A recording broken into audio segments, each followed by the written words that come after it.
Hey guys, welcome to day 8 of this 30-day vocabulary challenge, and today I just want to show you this insane line by Joel Frahm that I figured out today, and there's no way in hell I'm going to be able to even play this the way he does, but it's still definitely good to learn from.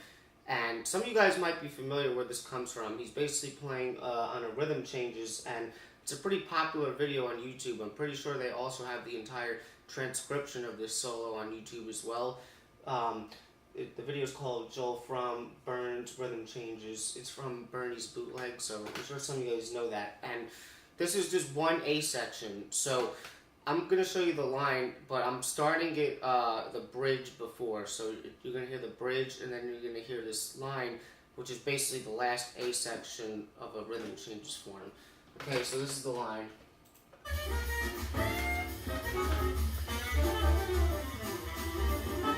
Right now.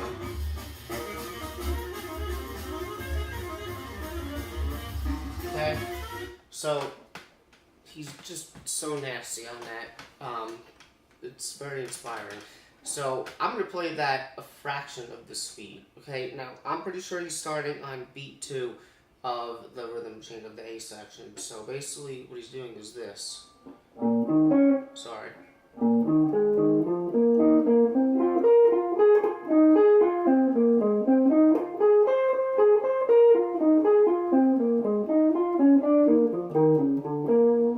Right? And I was able to learn that because I slowed it down, in case you're wondering. You know, even if, and I've been practicing it a little bit today, but still, like I just learned it today, so I'm still getting used to having this under my fingers.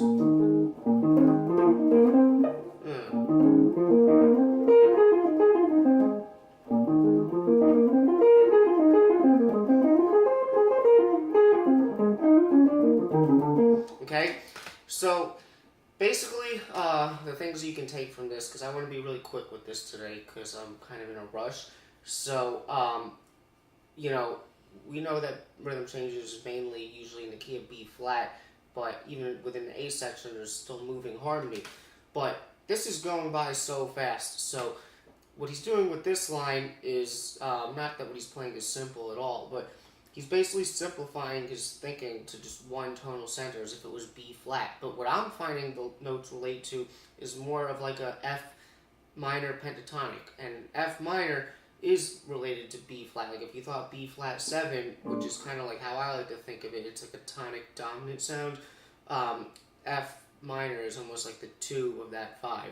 So F minor relates to B flat 7, so that's why you can use F minor pentatonic ideas. And again, I mean, not that you can't use them if the tempo is slower, but the fact that the tempo is lightning fast, I mean, to the ear, you can really just kind of imply one sound over the changing harmony, and it can sound good if you know how to use it.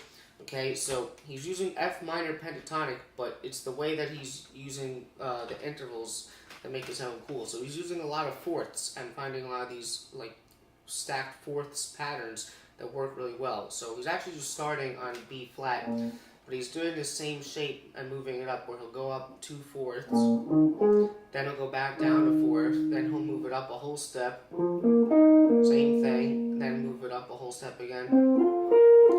Okay, now even if I were to actually work on this, I don't know if I'd play them on like adjacent strings like that, because it's kind of hard to make that sound really good on a guitar.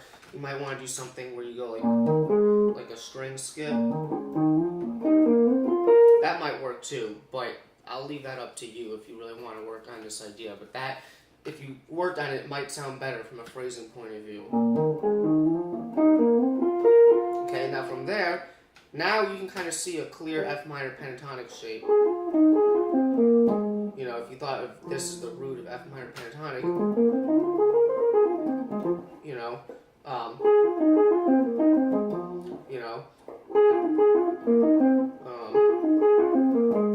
then it's going up it again.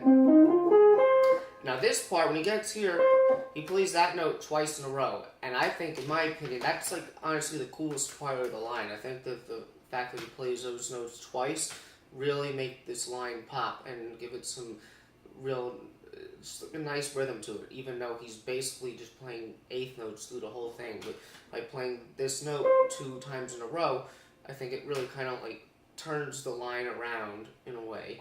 So coming from the beginning, sorry.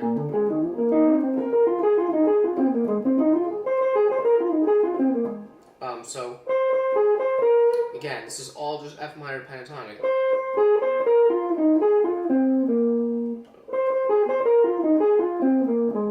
And then from there, he's just gonna finish the lick off in a very like typical like B flat blues type line that sounds very cliche with enclosures. Sorry. Right? That's very typical. You know, it's basically we're approaching the third of B flat with this enclosure. Then he's just going down the triad. That's what he's doing. What he's doing. Right? Yeah, so actually, it's almost like the enclosure leading up to the root because that's the downbeat. Okay, so just basically B flat major triad with some enclosures and chromatic notes and stuff like that to kind of finish off the line. And I think that by ending the line like that, it kind of brings it back to the original sound of like that rhythm changes, you know, like the original harmony, because the pentatonics, they sound really cool, and, you know, Joel Frahm, he's an amazing sax player. He's not, like, the only person to do stuff like this, obviously. I mean, you've heard people as far back as Coltrane doing things like this. You know, Michael Brecker, I recognize he does a lot of things like this. A lot of sax players have this type of sound where you're taking these pentatonic shapes, you know, you can move it up there. That just to kind of show you something cool that you can think there. It's like even if you were thinking like a blues, like say you were thinking the blues in B flat, this is just a little extra cool thing to show you. It's like if you have a B flat 7 there, you can use, just like we've been using, the F minor pentatonic. But then when you get to the 4 chord in the second measure, for example, the E flat 7, you can go up to F sharp minor pentatonic. And that's really cool actually, because, and that relates to the E flat 7 in a different way that the F minor relates to the B flat 7, but basically if you had like a E flat 7 chord, or play like the root, if you look at the notes of a F sharp minor pentatonic and how they relate to E flat, you got the sharp 9, the flat 5, the sharp 5, the 7, and then the flat 9. So basically, it's like you have all the altered tones with the flat 7. So it basically turns to E flat 7, and it's like an E flat altered sound. So that's a really cool trick that you can use if you're going from like a 1 chord to a 4 chord, where for the 1 chord, you play the minor pentatonic that's up a 5th, then the 4 chord, you just move that up a half step, and you'll be implying the 4 chord in an altered dominant kind of way. So it's like if you had, you know, sorry.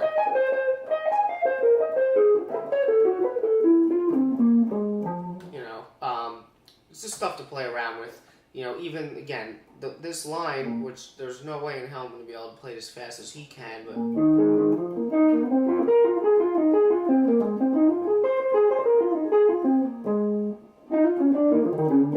You know, it's just a really cool line to look at, and it can be really inspiring to kind of use some of these simple pentatonic shapes in a more harmonically complex scenario, if you know how to use it, because typically when we think of minor pentatonic scales, or just pentatonic scales in general, people tend to think that they're simpler and maybe not as like harmonically complex or interesting, but if you know how to use them, you can get some really interesting and hip modern sounds out of it. So I'm just going to leave you with that today, so I hope you enjoyed that, and I'll see you tomorrow.